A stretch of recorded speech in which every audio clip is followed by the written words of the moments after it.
오늘 우리가 살아가는 세상 속에는 우리 마음이 지치고 쉼을 잃어버린 사람들이 참 많이 있습니다. 삶은 점점 더 바쁘고 분주해지는데 정작 마음은 단 한순간도 편히 쉬지 못한 채 숨가쁘게 달려들갑니다. 세상의 경쟁은 갈수록 치열해져서 사람들의 마음에 여유가 메말라갑니다.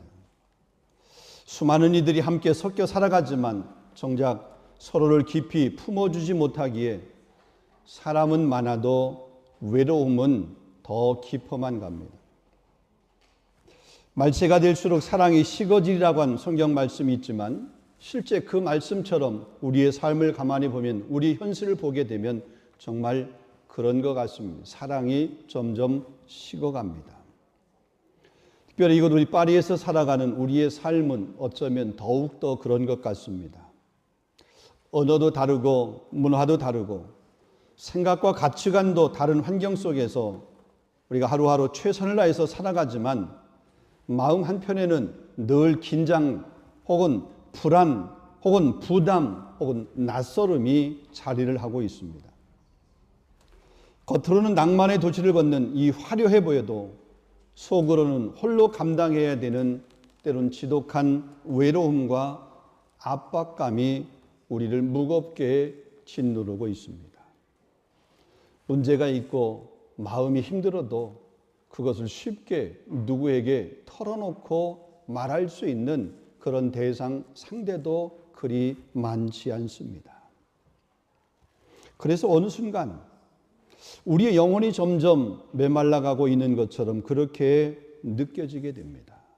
어쩌면 뜨거운 광야의 길을 오래 걸어가는 나그네 모습과 같은 이런 모습, 이런 비슷한 모습이 우리의 모습, 우리의 현실인지도 모릅니다. 근데 성경을 보면 하나님께서는 광야 같은 인생길을 살아가는 사람들을 그냥 내버려 두지 않으신 것을 우리 볼 수 있습니다. 광야 한가운데서도 사람을 살리는 은혜의 자리와 쉼의 그늘은 언제나 하나님께서는 예비해 놓고 준비해 놓고 또 그렇게 사람들을 기다리고 있었던 모습을 보게 됩니다. 자, 오늘 본문, 이 본문 속의 아브라함 이야기가 바로 그것을 증거하고 있습니다. 본문 33절을 보면 아브라함은 브엘세바에 에셀 나무를 심고 거기서 영생하시는 여호와의 이름을 불렀으며 그랬습니다. 아브라함 역시 평생을 나그네로 살면서 불안과 기다림, 갈등과 눈물의 광야를 온몸으로 통과한 그런 사람입니다. 그가 정착한 지금 브엘세바라고 하는 곳인데 이 브엘세바는 척박한 광야입니다. 뜨거운 태양이 내리쬐는 곳입니다.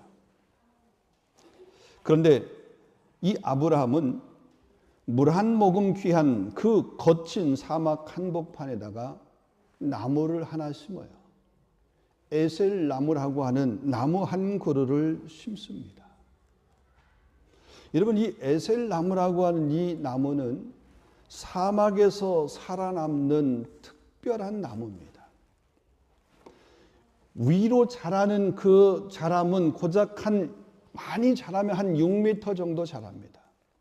근데 그 6m 정도 자라는 그 에셀 나무가 땅 속으로 보이지 않는 그 땅 밑으로는 무려 뿌리를 약 한 30m 정도 뿌리를 그렇게 깊게 내리게 됩니다. 지표면에 메마른 흙을 지나서 지하 깊은 곳에 있는 그 수온을 끌어올리기 위해서 그 뿌리를 계속 깊이 그렇게 내리는 거죠. 그래서 그 생명수를 빨아 올려서 버티는 나무가 바로 에셀나무라는 거죠. 이 나무의 진가는 한낮의 불볕더위 속에서 나타나게 됩니다. 에셀나무의 그 뾰족한 연녹색 잎들은 밤사이에 사막의 이슬을 머금고 있다가 낮이 되면 뜨거운 태양이 비치게 되면 그 수분을 증발시키게 되는데 이때에 자연적으로 그 냉각 효과가 나타나게 되는 거죠. 그 나무 주변, 그 나무, 특별히 그늘이 바로 그렇게 냉각 효과가 일어나게 됩니다. 그래가지고 이 놀랍게도 그 에셀나무 그 그늘 아래는 다른 바깥의 주변의 온도보다 적게는 한 5도, 많게는 한 10도 정도의 그런 기온이 낮습니다. 그래서 광야를 지나던 나그네들에게 이 나무의 그늘은 단순한 휴식처가 아니라 생과 사를 가르는 살아남음의 자리로 그렇게 존재하고 있는 것입니다. 아브라함이 이 에셀 나무를 심은 것은 단순히 자기 마당을 가꾸기 위함이 아니었습니다. 언제든지 이 거친 광야를 지나갈 또 다른 나그네들, 지치고 쓰러지기 직전인 영혼들이 잠시 숨을 돌릴 수 있는, 생명을 얻어갈 수 있도록 의도적으로 만든 은혜의 자리, 쉼의 그늘, 은혜의 공간이었다는 사실입니다. 여러분, 세상에는 크게 두 종류의 사람이 존재합니다. 평생 남이 만들어준 그늘만 찾아다니면서 소비하는 사람들입니다. 반면에 비록 내 손에 피가 나고 땀이 흐를지라도 누군가를 위해서 묵묵히 그늘을 만들어주는 사람이 있습니다. 아브라함은 후자의 사람이었습니다. 누군가를 위해서 그늘을 만들고 그늘을 남기는 그런 사람이었습니다. 오늘 하나님께서는 저와 여러분, 우리 교회에게 어쩌면 이렇게 말씀하고 있는지 모릅니다. 너희는 평생 내 몸 하나 누일 그늘만 찾아 기웃거리는 그런 사람이 되려느냐? 너희는 평생 내 교회 하나 그것만 그냥 지키려고 아둥바둥하는 그런 교회가 되려고 하느냐? 아니면 광야 같은 세상 속에서 사람들을 살리는 그늘을 만드는 사람, 그늘을 만드는 교회가 되기를 소망하느냐? 오늘 우리에게 주신 이 말씀을 통해서 하나님께서 기뻐하시는 그늘을 만드는 교회의 영적 비밀을 함께 한번 같이 생각해 보기를 원합니다. 첫 번째입니다. 하나님은 먼저 아브라함의 그늘이 하나님이 먼저 되어주셨습니다. 자, 오늘 본문의 배경, 특히 본문에 있는 이 아브라함은 결코 평안한 그런 상황이 아니었습니다. 그는 지금까지 많은 불안과 갈등을 지나왔습니다. 기근도 있었습니다. 아내를 빼앗길 위기에도 처해 있었습니다. 후손에 대한 기다림도 있었습니다. 하갈과 이스마엘의 문제도 있었습니다. 그리고 오늘 본문에 보게 되면 우물 문제가 있게 되는 겁니다. 여러분, 광야에서 우물은 생명입니다. 우물을 빼앗긴다라고 하는 것은 생존을 포기하는 것과 마찬가지죠. 우물 결코 빼앗겨서는 안 되는 거잖아요. 그런데 아비멜렉의 사람들이 이 우물을 빼앗았어요. 그런데 그런 불안의 시간을 지나온 아브라함에게 하나님께서 끝까지 함께 하셨습니다.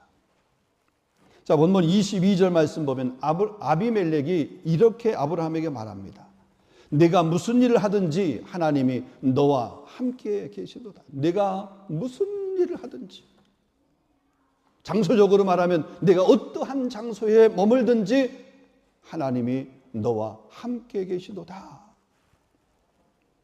이것이 아브라함의 인생의 핵심이에요. 하나님이 함께한 아브라함. 하나님이 어느 곳에 있든지 동행하고 함께한 그 아브라함. 그가 그 시간을 지내올 수 있었던 것은 그가 완벽해서요? 혹은 그가 강해서? 아닙니다. 하나님이 그늘 되어 주셨기 때문에, 하나님이 함께해 주셨기 때문에 그런 줄로 믿습니다. 여러분, 시편 91편 1절 말씀을 우리 개역 한글판으로 이렇게 읽어드리면, 지존자의 은밀한 곳에 거하는 자는 전능하신 자의 그늘 아래 거하리로다 그랬습니다. 여러분, 성경 안에서 그늘이라고 하는 그런 단어가 있습니다. 그늘. 여러분, 이 그늘은 그냥 단순한 그런 쉼터 이런 의미가 아니라, 성경에서 이 그늘이라고 하는 단어는 하나님의 보호하심, 하나님의 임재, 하나님의 변함없는 언약의 사랑, 이런 것을 의미합니다. 이스라엘 백성들이 광야를 지날 때도 하나님은 구름 기둥으로 그들을 덮으셨습니다. 뜨거운 광야 속에서 하나님 자신이 그들의 그늘이 되어 주신 거잖아요. 여러분, 우리도 마찬가지입니다. 우리가 이 거친 디아스포라의 땅에서 버티면서 지금까지 우리가 이렇게 살아온 것, 우리가 잘나서 그렇습니까? 우리가 소유한 것 뭔가 좀 있어서 그것이 우리를 버티게 했습니까? 결코 그렇지 않습니다. 때로는 실패의 순간에도, 때로는 남모르게 눈물 흘리던 그 눈물의 밤에도, 때로는 혼자인 것 같아서 지독한 고독함, 외로움을 느끼는 그 외로움의 그 순간에도 하나님이 친히 우리의 그늘이 되어주셨기 때문에 우리가 이렇게 버틸 수 있었고 오늘 이렇게 설 수 있는 겁니다. 그리고 궁극적으로 하나님은 독생자 예수를 통해서 우리에게 영원히 거치지 않는 십자가의 그늘을 우리에게 준비해 주신 거예요. 이사야서 32장 2절 말씀 보면 그 사람은 광풍을 피하는 곳, 폭우를 가리는 곳 같을 것이며 마른 땅 냇물 같을 것이며 곤비한 땅에 큰 바위 그늘 같으리니 그랬습니다.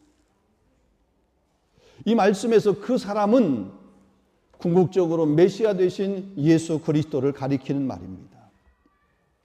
예수님은 죄로 인해서 타 죽어마땅한 우리 인생들의 피난처가 되었습니다. 우리 인생들이 그늘이 된 거잖아요. 예수님이 신 그 십자가는 정죄받아야 할 죄인들을 값없이 덮어주시는 은혜의 그늘, 용서의 그늘이 된 거예요.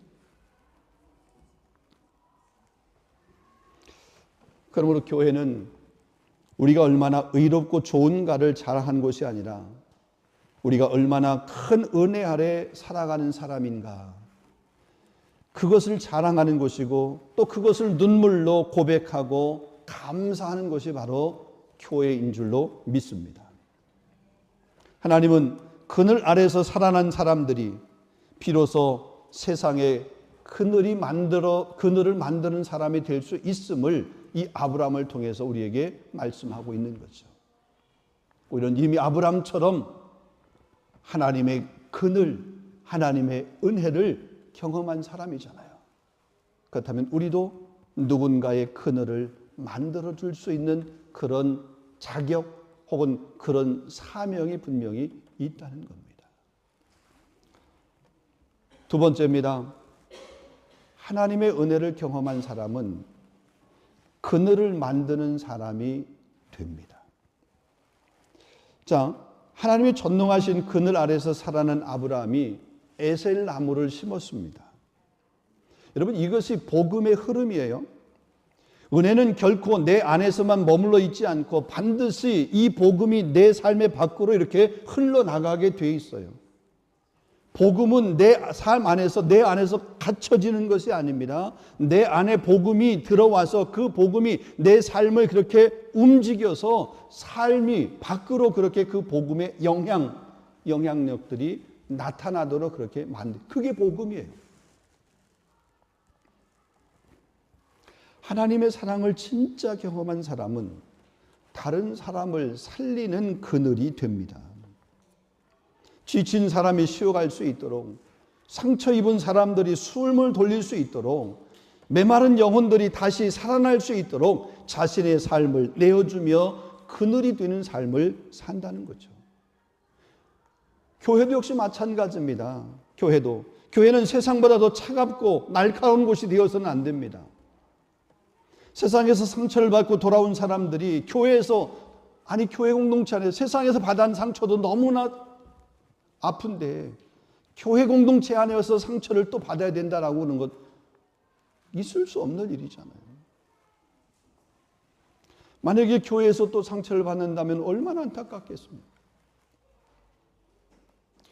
교회는 완벽한 사람들이 모이는 장소가 아닙니다. 상처 입은 죄인들이 예수님의 은혜로 살아나는 곳이 바로 교회예요. 문제가 있는 사람들이 그 문제를 가지고 와서 주님 앞에 간구하고 기도하고 또 때로는 응답을 통해서 그 문제의 해결을 받고 문제의 해답을 찾는 곳이 바로 교회라고 하는 거죠. 연약한 자가 와서 말씀을 통해서 공동체의 사랑을 통해서 은혜를 경험하게 되고 그래서 그 연약했던 그 모습을 벗어버리고 성숙한 모습으로 자라가는 것이 바로 교회라고 하는 거잖아요.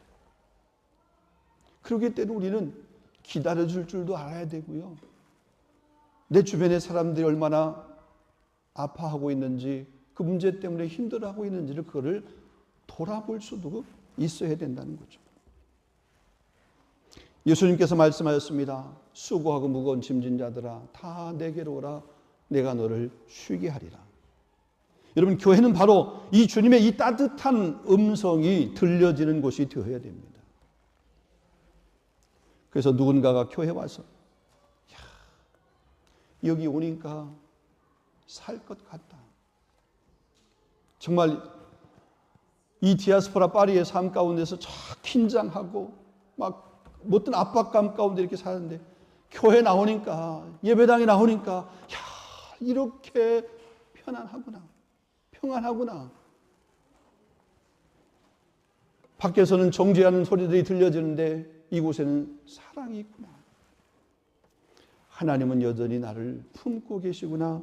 여러분 이런 고백이 흘러나와야 되지 않을까요? 우리 교회가 그런 교회가 되어야 되지 않을까요?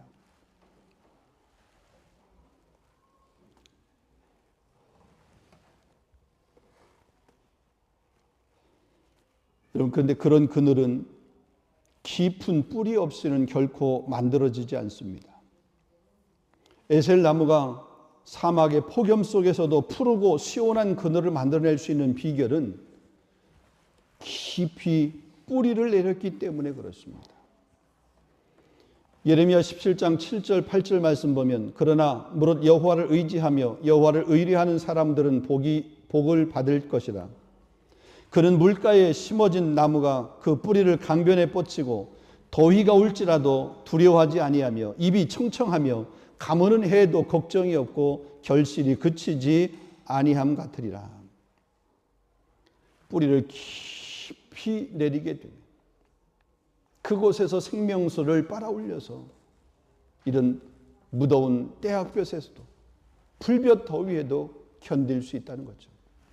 여러분 기도의 뿌리가 깊은 사람, 말씀의 뿌리가 깊은 사람, 십자가의 은혜로 날마다 그 십자가의 은혜를 붙드는 사람은 어떤 가뭄 속에서도 다른 사람을 품을 수 있는 그늘의 삶을 살아낸다는 것입니다. 왜냐하면 자기 안에 그런 은혜의 생명수가 있기 때문에 그 은혜의 생명수를 통해서 누군가의 그늘이 되어서 누군가를 쉬게 하고 누군가를 회복시키고 누군가를 다시 걷게 하는 그런 일을 하게 된다는 것입니다. 성도 여러분, 우리 교회가 이렇게 하나님께 깊이 뿌리 내린 그런 교회가 될 수 있기를 주님의 이름으로 축원합니다. 겉모양만 화려하고 이름만 그냥 거창하게 가지고 있는 그런 교회가 아니라 보이지 않는 자리에서 무릎으로 하나님을 붙드는 그런 교회가 될 수 있기를 주님의 이름으로 축원합니다. 기도의 뿌리가 깊어지고 말씀의 뿌리가 깊어지고 은혜의 그런 생수가 넘쳐날 수 있는 우리 파리 3일 장로 교회가 될 수 있기를 주님의 이름으로 축원합니다. 마지막 한 가지입니다. 세 번째입니다. 하나님이 기뻐하시는 헌신, 하나님이 기뻐하시는 믿음은 다음 세대를 위한 나무를 심는 것입니다. 자, 본문 31절과 32절을 보면 이제 아브라함과 아비멜렉이 이 우물의 논쟁을 하게 되는데 그 우물의 논쟁이 이제 마지막 종식이 되었습니다. 평화 조약을 맺었습니다. 마침내 갈등이 사라지고 평안이 찾아왔습니다. 그런데 그때에 아브라함이 한 일이 무엇입니까? 앞에서도 말씀드렸지만 아브라함이 한 일은 그때에 에셀 나무를 심은 겁니다. 여러분, 이 행동, 에셀 나무를 심은 이 행동은 대단히 역설적입니다. 에셀 나무를 지금 심었다라고 그럴 때 그 나무가 하루아침에 자라지 않습니다. 오늘 그 나무를 심은 것이 내일 당장 그늘을 만드는 그런 나무로 성장하지 않습니다. 시간이 필요합니다. 기다림이 필요합니다. 가꾸기 위해서 수고가 필요하고 눈물이 필요합니다. 그런데 아브라함은 나무를 심었습니다. 왜입니까? 그의 시선이 자기에게만 향하지 않고 다른 사람을 향해 있었기 때문에 그렇습니다. 언젠가 자신의 후손들이 이 길을 지나갈 것을 그가 알았기 때문에 그렇습니다. 미래의 나그네들이 이 광야의 길을 걷다가 이렇게 지치고 힘들어서 생존의 위협을 느낄 때에 그들이 쉴 수 있는 쉼의 공간, 아니 누군가가 그 길을 걸어갈 수 있는, 미래의 누군가가 나그네로 그 길을 걸어갈 수 있는 것을 보았기 때문에 지금 나무를 심은 것입니다. 그래서 그가 그 오늘의 그 수고를 감당한 거죠. 여러분, 이것이 믿음입니다. 믿음은 나만 보지 않습니다. 다음 세대를 바라봅니다. 오늘 우리가 다음 세대를 위해서 남겨야 할 것이 무엇입니까? 우리 자녀 세대를 위해서 남겨야 될 것이 무엇입니까? 돈입니까? 중요하죠? 필요하죠? 여러분, 돈이 우리 자녀 세대를 위해서 남겨야 될 것이라고 그렇게 여러분 확신합니까? 다른 그 어떤 것보다도 돈이라고 생각합니까? 어차피 우린 가진 게 별로 없잖아요. 줄 돈도 없는데 뭐.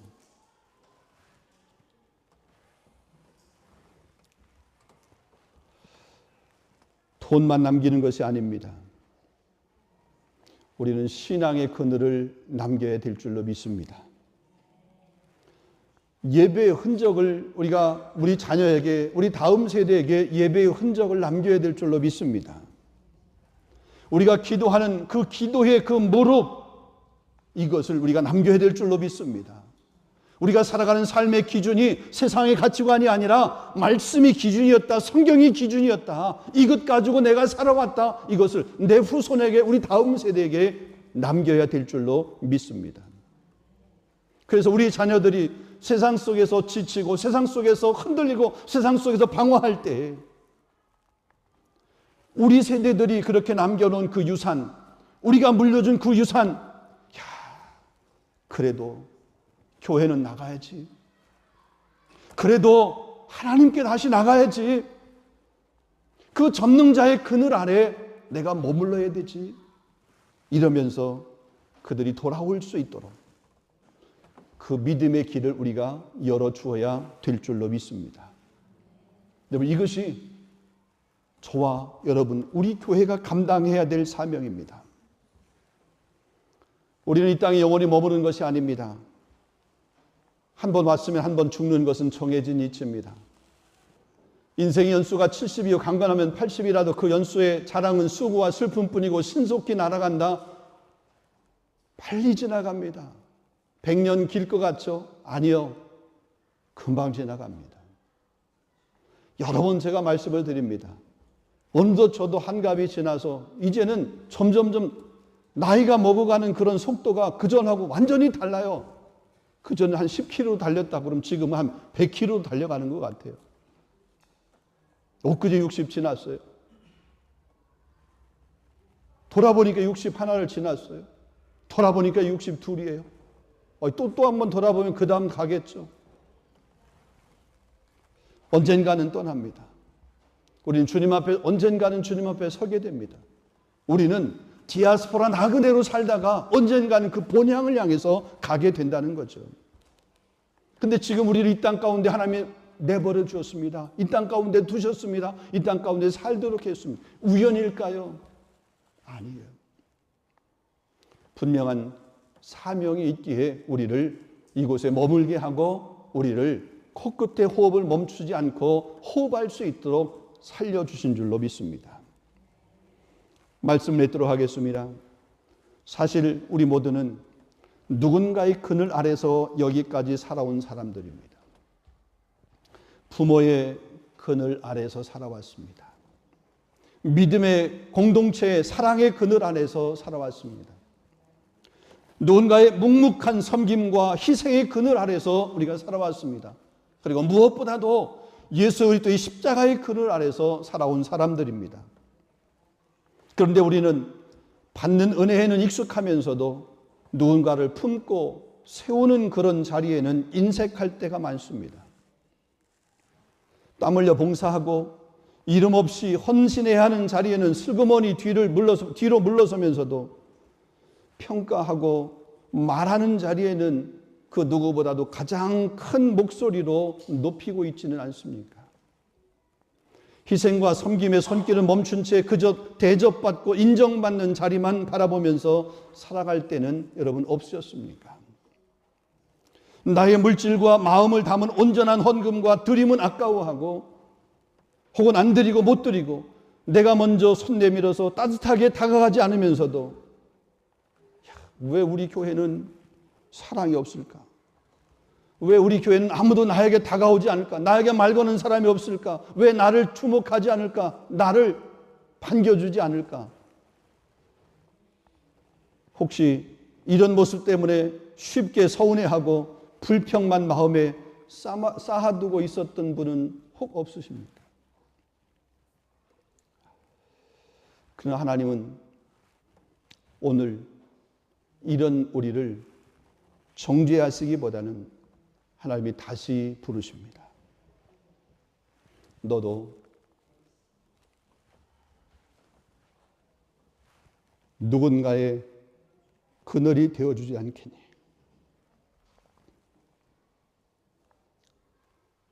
너도 땀 흘려 봉사하는 그 자리에 앞장설 수 없겠니?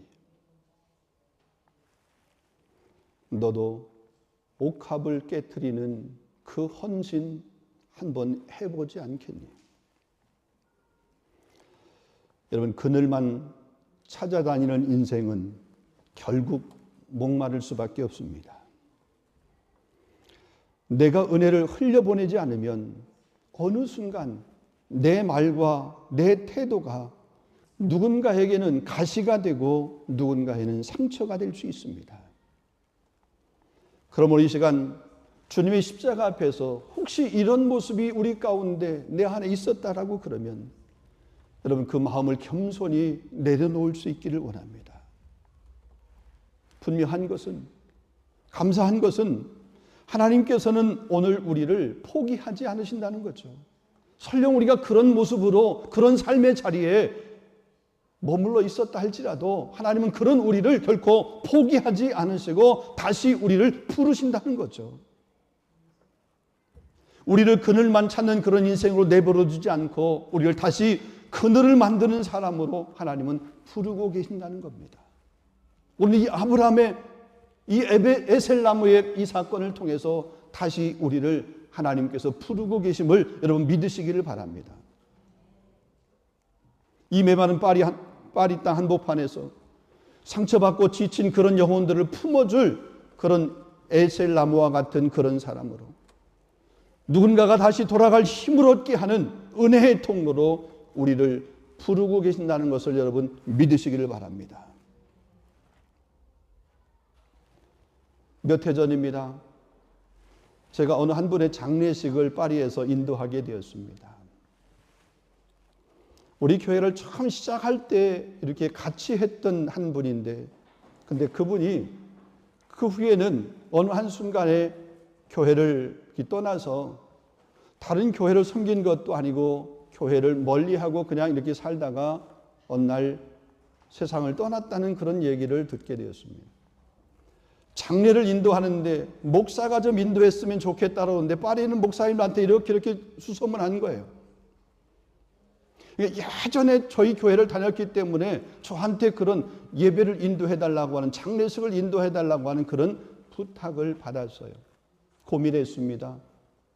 근데 그래도 장례를 집례해야 되겠다고 장례를 집례했어요.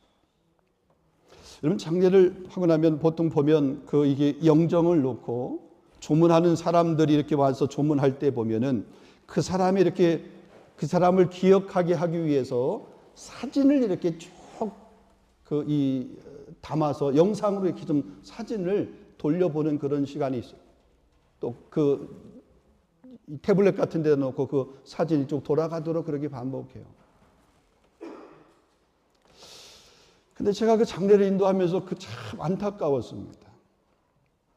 그 사진에 보니까 그 화면 안에 있는 태블릿 안에 있는 그 사진을 보니까 어떤 사진이냐면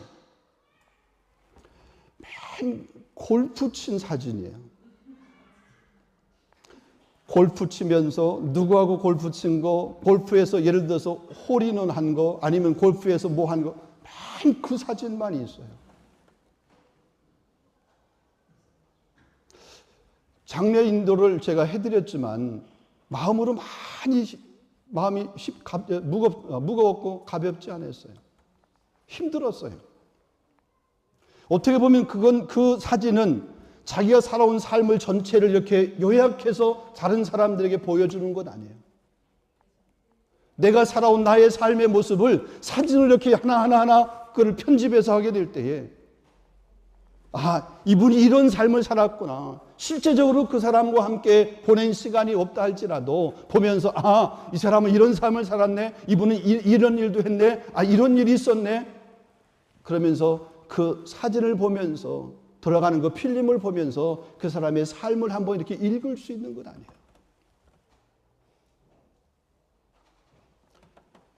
한평생 살다 가는 것 똑같습니다.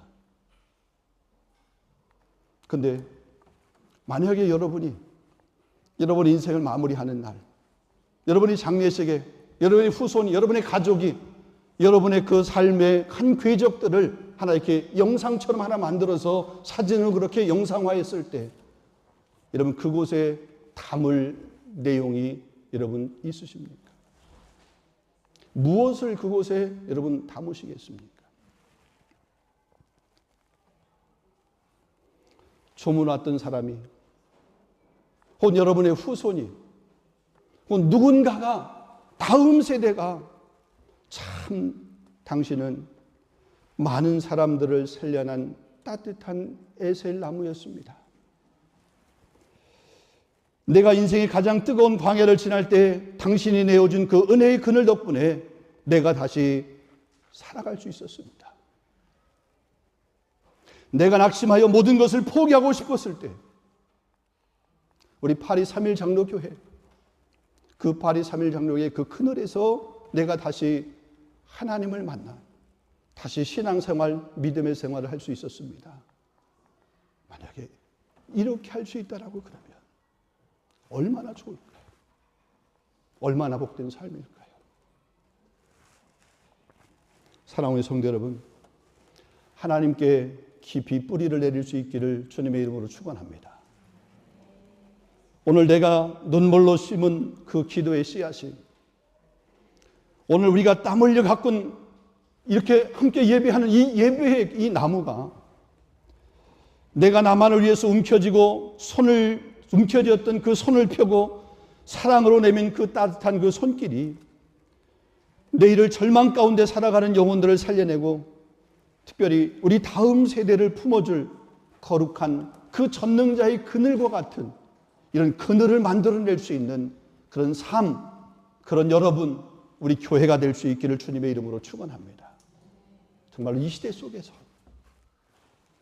사람을 살리는 그늘을 만들어내는 그런 교회로 우리 함께 손을 잡고 우리 함께 믿음으로 함께 그렇게 달려갈 수 있기를 주님의 이름으로 축원합니다.